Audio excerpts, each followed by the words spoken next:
How we doing, ladies and gentlemen? This is Gerson from the customer acquisition team, and as you can tell, that today we are getting really, really personal because I have my camera zoomed in. Also, because I have my room is a freaking mess right now because I've just been caught up doing other stuff. So today I wanted to cover some notes that I learned from not just practice, but also while I was practicing, they were reaffirmed and confirmed, I guess you could say, by somebody in my state who they have had their advertising agency for over 10 years now, and they've been working with local and national as well as international brands and companies and small businesses and larger scale businesses. And they've been able to come up with these bullet points as well as some of my tidbits in there as well of what makes good advertisement and how you can get a customer to trust you. So we're just going to jump right into it. And the first thing you got to do is realize that traditional ads are less effective and buyers are looking for a real connection. Now, what does that really mean? It's more so of people are tired of seeing billboards. People are tired of seeing TV ads where they're showing like these families who, they have the ability to grill every other fucking day, or they're all just freaking model gorgeous. That's not real. I mean, that exists obviously, or else they want to be able to find those people. But overall, that's not the life people live. They want to see something that's relatable, something that can touch them in an emotional way, either make them feel good or make them feel bad, but in a motivating way, kind of like, I can't believe I'm going to let this happen to me. I'm going to buy this thing so that it doesn't happen to me. Kind of like life insurance, you know what I mean? Um, Consumers are skeptical of digital ads and media, and sponsored media, believe it or not, it's the most trusted and also the least trusted type of media. Now, why is that? Now, people get really, really good information from sponsored media, but they also know that when somebody is willing to pay to get something in front of them, there's usually a motive behind that. And it's either to try to sell or convince you of a viewpoint. And that usually leads to somebody getting more money. Now, people are very, very skeptical of that because their entire lives, for generations, all companies have been doing is selling to them. And I think that people are starting to realize that with the technology in their hand, they've been empowered to be able to just not just figure out what agenda that is, but whose agenda it is and why they're pushing it. And that empowers the buyer to know, that's why reviews are a big thing, and review channels are a big thing on YouTube. Product demonstrations are big now in stores. And the tech is just allowing people to be able to reach out to those mediums and those channels and really see if that product works or it doesn't work, or if it's just a gimmick, or if people have been faked out. And you guys might be noticing that my audio is fading in and out a little bit. It's this blue ice ball microphone I bought, um, and it's good when you're up close to it. I'm sure you guys can notice it right now, but when you're like a foot and a half away from it, the audio is not the best. And I was convinced by the people who reviewed it that it was actually really, really good. But it's mainly used for people who want to play instruments directly in front of the microphone to kind of like for studio purposes. So, with the ability to see what you want to see with this technology with smartphones and tablets and iPads and all this other stuff, you get this thing called selective reception. Now, you might have noticed this.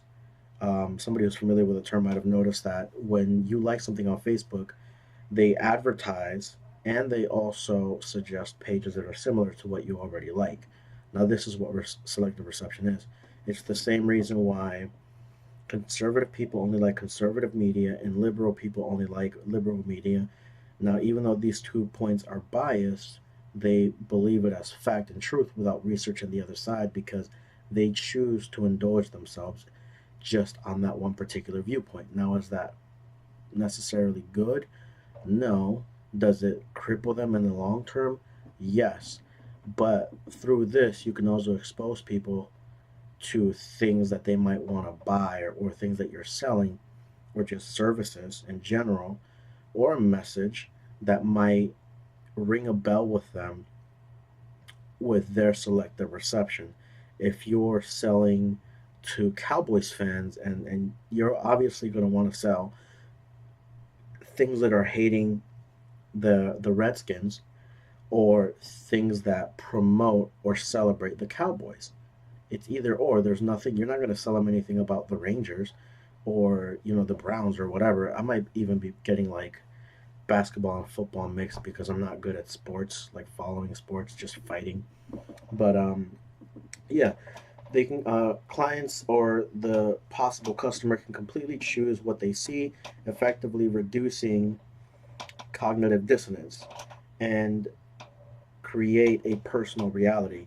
Now, what does that mean? They could feel just imagine everybody that fear mongers. They can choose to just look that the world is on fire, but anybody else could tell you the world is not on fire. The world is a lot better than it's been in the past 50 years.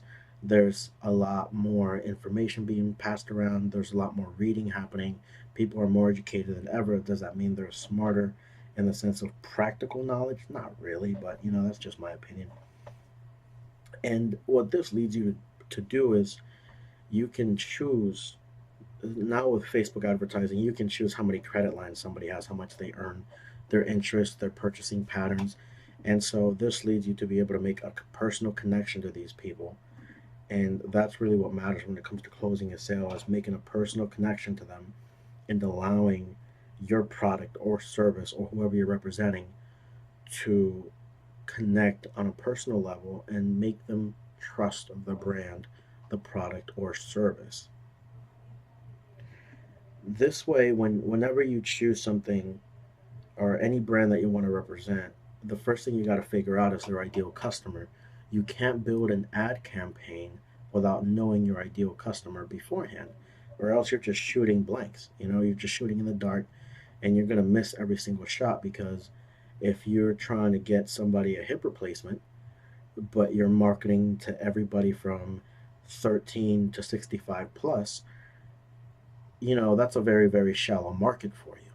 And most of those views and interactions are going to be from younger viewers, and the older viewers are going to fall by the wayside when you could just market to anybody who's like 57 and above, because they're more likely to have those type of injuries.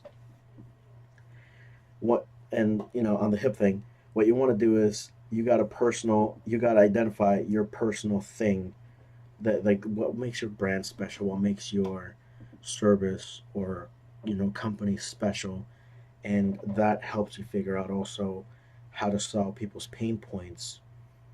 You're a body shop. You want to help solve people's pain point of, my car just got crashed on the side. I got to fix the side panels. You can do that. You're a body shop. Solve those pain points. You got to figure out your ideal customer. You got to figure out what makes you special to that customer, and then you can start figuring out the pain points that you can solve through the services that you provide. You got to focus on solving the pain points, the location, customer secrets, customer services. Don't assume that you know these. Know these. You don't assume these. You got to research it. I had somebody contact me through a Facebook group, and then we were started texting personally, and they want to work with an orthodontist that works with celebrities. They have a high amount of revenue coming in. And I asked him, like, have you done your research? He said he's been doing that for a while, but I gave them very specific things. National average of orthodontists, what they make without advertising, and also compare them to the orthodontists that are advertising. And then a couple of other criteria that I told him to try to make into a visible medium for the person he was pitching, so that they knew that the advertising is a worthwhile investment. And if you get customers, if you're able to get them to, if you're able to convince customers that you can solve their pain points, you can solve their issue, whatever specific issue they have, or they relate to you and trust you, there's no other way, or there's no easier way to understand the customer than by directly asking the customer. Restaurants, I think, should apply, sorry, a way of getting them to answer a few questions. Red Robin does this phenomenally. They ask specific questions about what the server did or didn't do. They ask you if you would recommend the restaurant to a friend. They ask you if you want to register for sweepstakes. They also ask you, and they allow you to type up anything you want as a review, what you like or you didn't like about your experience. It's genius. You want to know why? Because they have an automated system where as soon as you pay, before you get your receipt, you have to fill out this questionnaire. It's optional, but I do it every single time. Why? One, I get to write hilarious notes about my waiter, whether it's a guy or a girl. I'll just say something ridiculous just to make them laugh in the back. Two, I think it's worthwhile for me to be able to experience that so that I can learn their process and apply it to other restaurants and brands so that they also have that advantage of maybe they're not as big as Red Robin, but they're using the same strategies as if they were big. So they use the advantages that the big brands have without having to put the dollars of research into it because they already know that these big brands wouldn't be using these technologies and these methods if they didn't work. Reviews are an amazing thing. They tell you how your brand is doing, they tell you what to fix, what not to fix. And if you're doing perfectly fine, it's damn near time you start evolving so you go to that next level of service, next level of customer care, next level of customer service and satisfaction.